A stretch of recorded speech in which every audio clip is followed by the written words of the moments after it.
Back to our breaking news. Tonight, Alabama's governor signed into law the most restrictive abortion bill in the country, a near total ban on all abortions in the state. Under the new law, doctors who perform abortions could face up to 99 years in prison.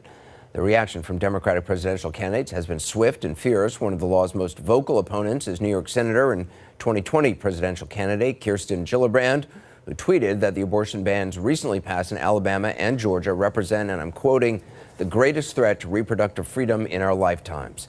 Senator Gillibrand is heading to Georgia tomorrow, but first she joins us here on 360. Senator, thanks for being with us. Hi, Anderson. You want to fight this, but what exactly can you do on the congressional level? I mean, this is solely a decision for the courts at this point, isn't it? I think I can lead a movement and a fight across this nation for women's reproductive freedom. This is an all-out assault, state after state, over 39 efforts in this country to undermine women's reproductive freedoms. President Trump intends on overturning Roe v. Wade.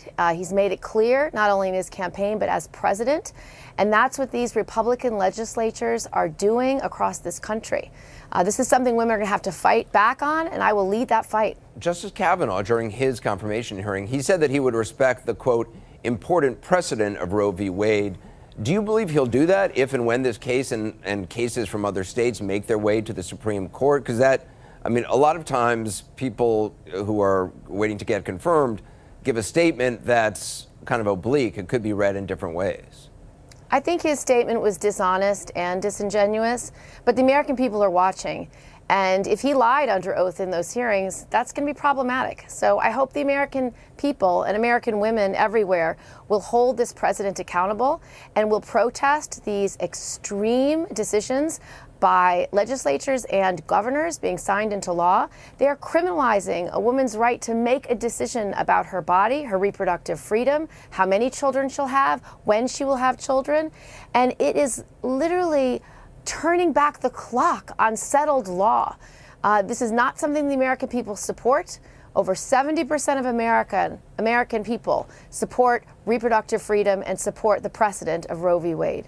The fact of the matter, as you said, is that this is not any surprise. President Trump made it very clear as a candidate he wanted to overturn this. He won the presidency in part because his supporters wanted him to appoint conservative justices to the Supreme Court, potentially appealing Roe v. Wade if it came down to it. So, I mean, couldn't one argue that this is the will of the people, at least to a certain degree? Well, Hillary Clinton won the popular vote by 3 million votes, so I wouldn't say that. And if you ask Americans today, do you believe in the precedent of Roe v. Wade and giving women basic human rights and civil rights to make decisions about their health, their well-being, their bodies, and life or death medical decisions, they believe women should have that right. So we know where the American people stand on this. And that's why we have to lift up the voices of people in Georgia, people in Alabama, women who will suffer under these new laws, and make sure that their voices are heard. And I will lead this fight across the country. If I'm president, I will make sure that there is not a judge or justice who is appointed by me who will not uphold the precedent of Roe v. Wade. And the truth is, I will guarantee that no matter where you live in this country, in all 50 states, that a woman will have access to safe legal abortions and other reproductive care services that Republican legislators are so intent on denying. So you would want a litmus test for Supreme Court justices, and Roe v. Wade would be one of those litmus tests? I do, and I do because President Trump and Senator McConnell have changed all the rules when it comes to appointing justices. When Mitch McConnell decided that President Obama was not entitled to his Supreme Court justice, where Merrick Garland was denied a hearing and a vote, they changed the rules. President Trump has made clear he's had a litmus test. And frankly, I believe in precedent, settled law. And this is not just some regulatory issue.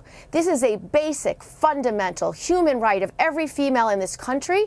And you are telling them that men in legislatures across America should get to decide when they have children, how many they have, and what types of health care they may have access to. We are rolling back the clock decades And if they were doing this on any other issue, you would see a groundswell of outrage. And I'm telling you, women have been marching against this president since he was inaugurated, global women's marches for years now. You saw women turn up to the polls in 2018, flipping the House of Representatives because bold women ran across this country on issues of passion and issues of rights.